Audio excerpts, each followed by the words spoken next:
Muy buenas tardes a todas y a todos y bienvenidos de nuevo al Oráculo de Delfos 700.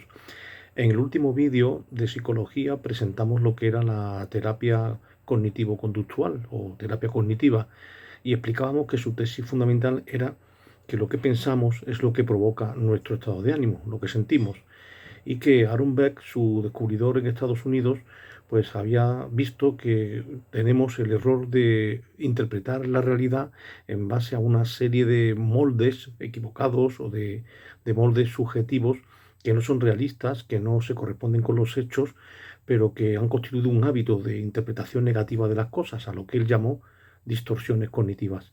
En este vídeo de hoy vamos a explicar cuáles son las principales distorsiones cognitivas. Bueno, hay muchas clasificaciones y muchas formas de explicarlas, pero vamos a intentar coger una que sea lo más sintética posible para no cansaros.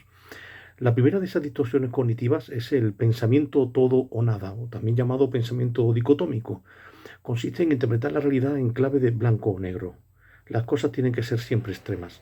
Si no me sale el trabajo perfecto, es que es una porquería.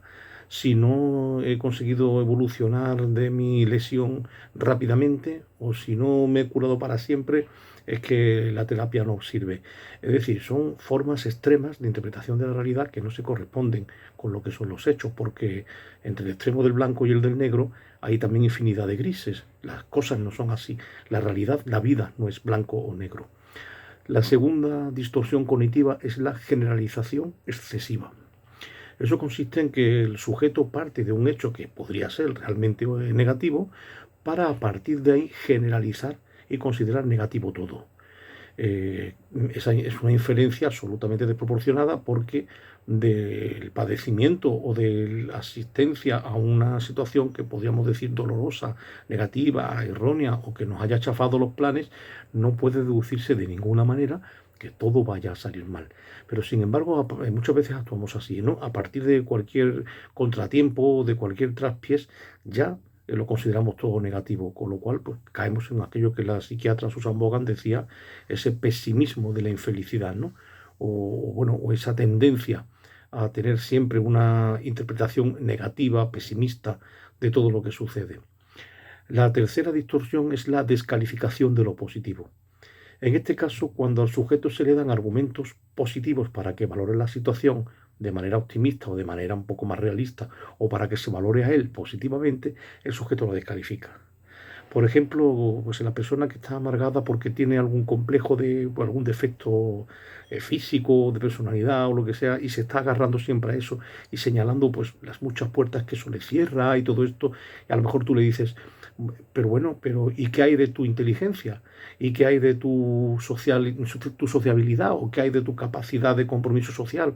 ¿O qué hay de tu actitud de servicio con los demás? Todas esas cosas que tienes son positivas y el tío te dice, o la mujer, no, eso no tiene importancia, eso no cuenta. Es decir, solo cuenta lo negativo, pero no cuenta lo positivo. En línea muy cercana con esta tercera distorsión estaría la cuarta, que es el filtro mental. El filtro mental es exactamente lo contrario, o si queréis, lo mismo visto desde el ángulo inverso.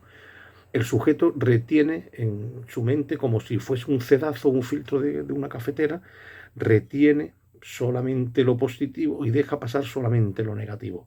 Es decir, es como si tuviéramos en la mente una especie de velo que nos impide ver la parte positiva, ese velo retendría lo positivo y solo deja pasar al fondo de nuestra mente la parte negativa de la situación.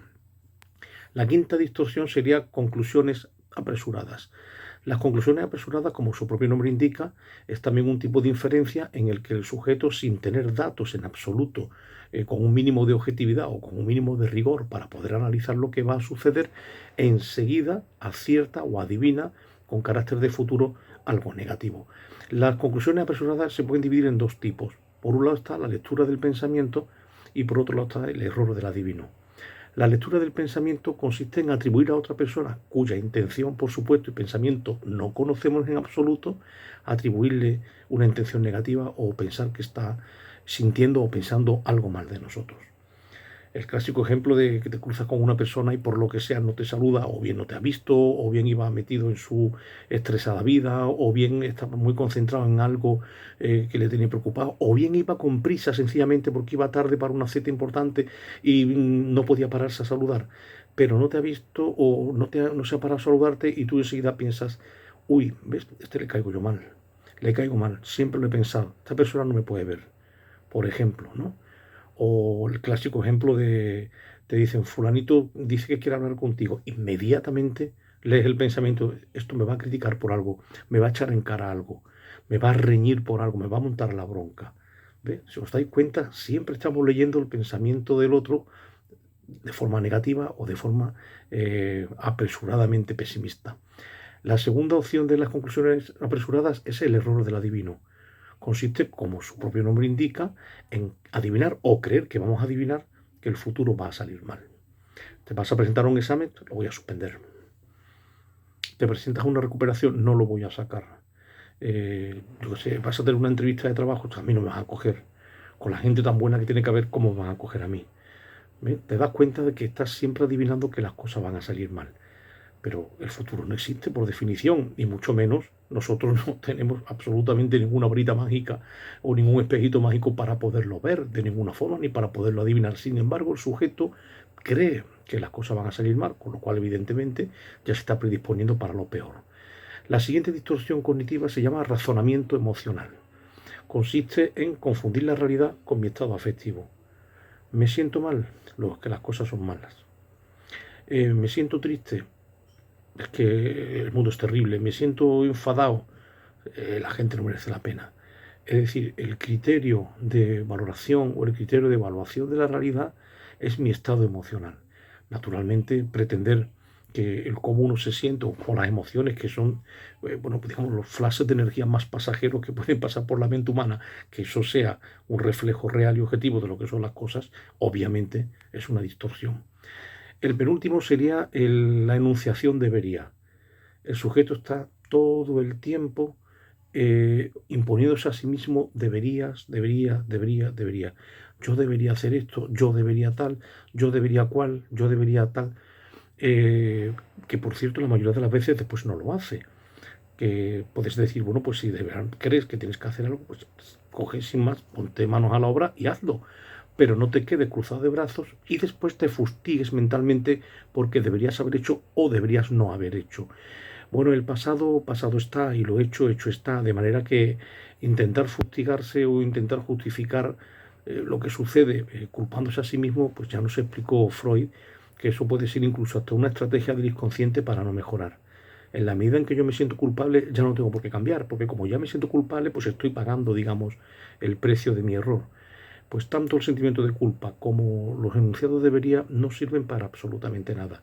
Lo que sirve es ponerse los guantes, meterse en el fango y ponerse manos a la obra. Eso es lo que sirve. Pero el estar continuamente debería, debería, debería, solo sirve para sentirnos mal.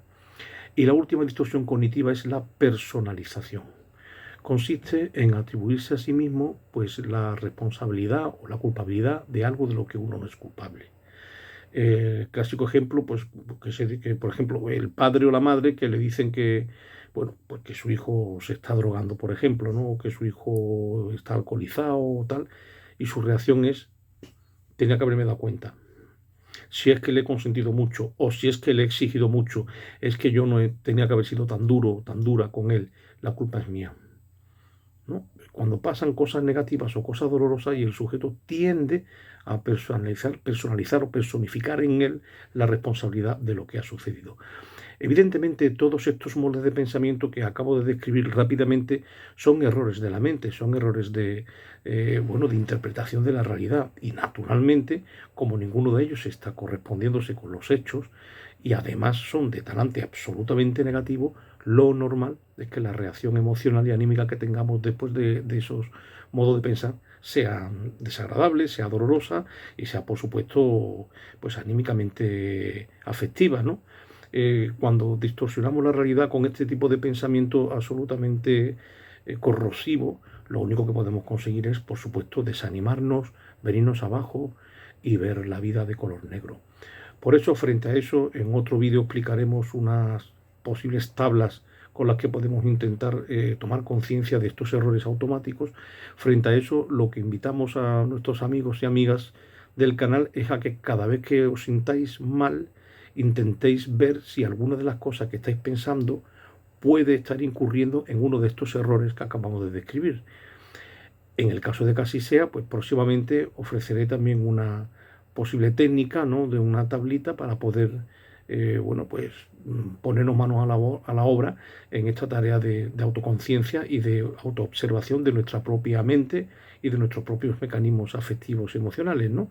De cara, como siempre, una vez más, a un incremento y a una profundización en nuestro propio autoconocimiento, y en este caso también, pues en la mejora de nuestros estados afectivos y de nuestra calidad de vida emocional. Pues muchas gracias y muy buenas tardes a todos y todas.